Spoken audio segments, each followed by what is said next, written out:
বিসমিল্লাহির রহমানির রহিম। আজকে একটি টপিকস নিয়ে আপনাদের সামনে উপস্থিত হয়েছি। তো সেটা হলো একটি অংশের সেবা, পুলিশের, সেটা হলো মামলা। এখন পুলিশের সেবাটা যদি এইভাবে হইতো তাহলে কেমন হইতো? যেমন ধরুন আপনার ঘর চুরি হয়েছে বা ছিনতাই হয়েছে বা ডাকাতি হয়েছে, এখন আপনি থানায় অভিযোগ নিয়ে যাবেন।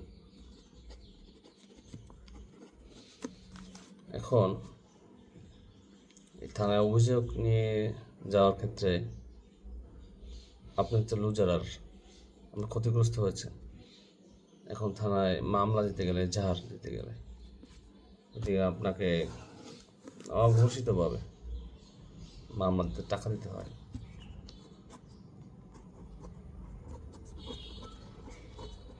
হয়, দুই, আসামি ধরার ক্ষেত্রে টাকা ব্যয় করতে হয়,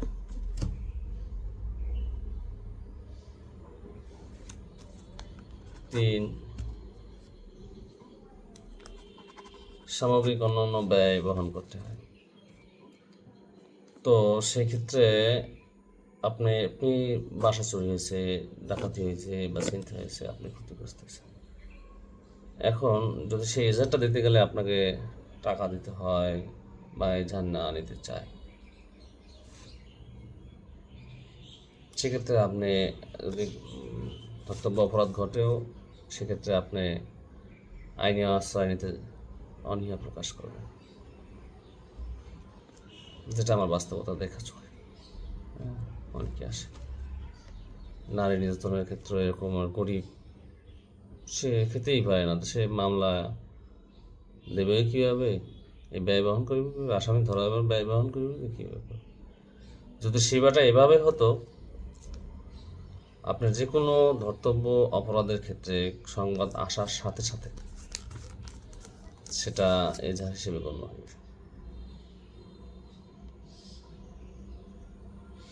এবং সেই নাগরিক যদি তার ভোটার আইডি কার্ড বা এর মাধ্যমে অনলাইনের মাধ্যমে এজাহার দাখিল করে অভিযোগ, সেটা এজাহার হিসেবে গণ্য হয়।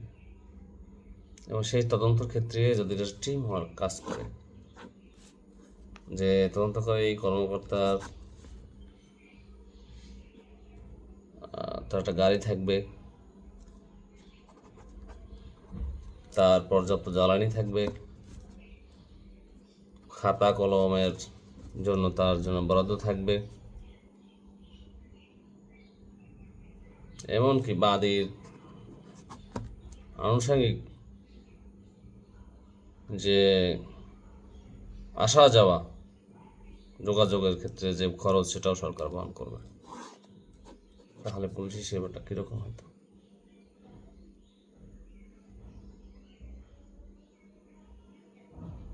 আপনার 5 কোটি বা 6 কোটি টাকা দামের গাড়ি একটি না কিনে আমরা যদি প্রত্যেক তদন্তকারী কর্মকর্তাকে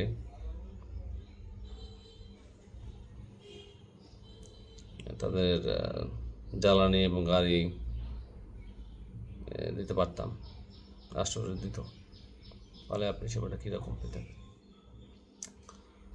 পুলিশি সেবার ক্ষেত্রে, ধর্তব্য অপরাধ নিয়ন্ত্রণের ক্ষেত্রে এটা জরুরি।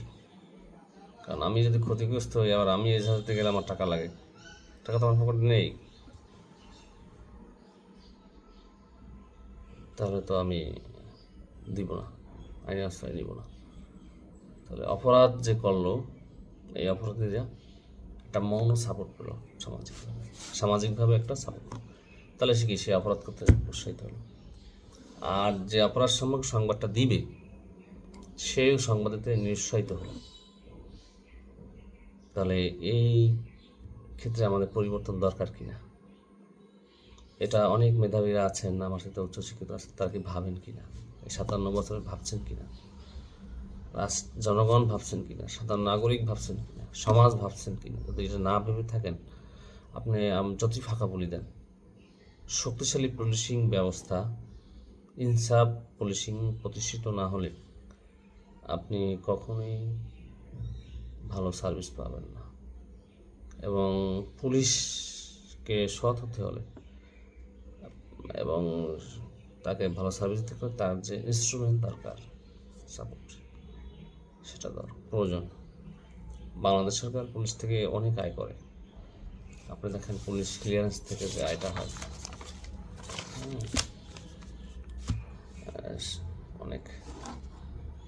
আপনি পুলিশ ক্লিয়ারেন্সের সেবাটার কথা বলেন, আপনি পুলিশ ক্লিয়ারেন্স সম্পর্কে আপনি আবেদন করবেন অনলাইনে, ভোটার আইডি কার্ড সব কিছুর মাধ্যমে। পুলিশ যাচাই করে 24 ঘন্টার ভিতরে যদি সেই পুলিশ ক্লিয়ারেন্সটা আপনার বাসায় পৌঁছে দিতে পারতো, তাহলে এটাকে বলে পুলিশ সেবা। এখন যদি আপনি আবেদন করার পরে, টাকা জমা দেওয়ার পরে এর কাছে ওর কাছে সের কাছে যাইয়া অনৈতিক পন্থায় অবলম্বন করিয়া সেই সেবাটা পেতে হয়, এটা তো পুলিশিং বল না, এটা বলে ব্যাড পুলিশিং। যুগের পর যুগ চলে আসছে।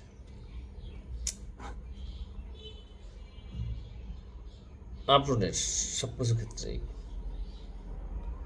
এটা হওয়া উচিত।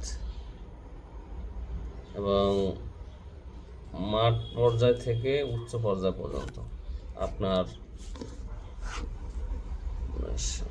সাধারণ মানুষের সেবা কে বেশি দেয়, মাঠ পর্যায়ে কোন কর্মকর্তারা বেশি দেয়, কে দিচ্ছে, তাদের সুযোগ সুবিধা এবং যা লেস ইম্পর্টেন্ট, কম সেবা দিচ্ছে তার সুযোগ সুবিধা, এগুলো মূল্যায়ন করার সময় এসেছে।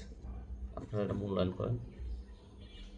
ঔপনিবেশিক থিওরি এ দেশের থেকে বিতাড়িত না করতে পারলে আমরা শান্তি পাব না, আমাদের উন্নতি হবে না। একজন বিদেশে কর্মী যাবে, ঠিক কেয়ার, এটা বেশি খরচও না।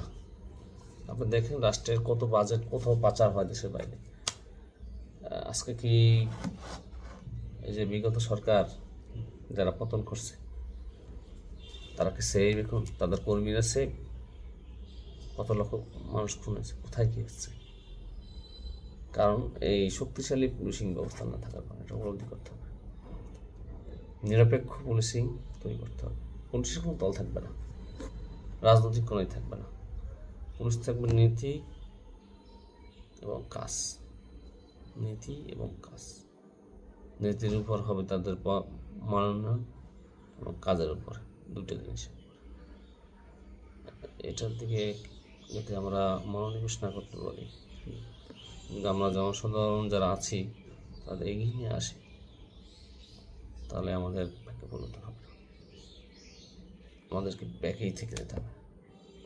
ধন্যবাদ। আরও একটি পুলিশিং ভালো সেবা পরিবর্তন, কীভাবে পরিবর্তন চাচ্ছি আমি, সেটা আপনাদের সামনে প্রকাশ করব। কোন কোন সেক্টরে আমাদের কোন কোন পলিসি মেকিং করা দরকার সেটা আপনাদের সামনে উপস্থাপন। ধন্যবাদ।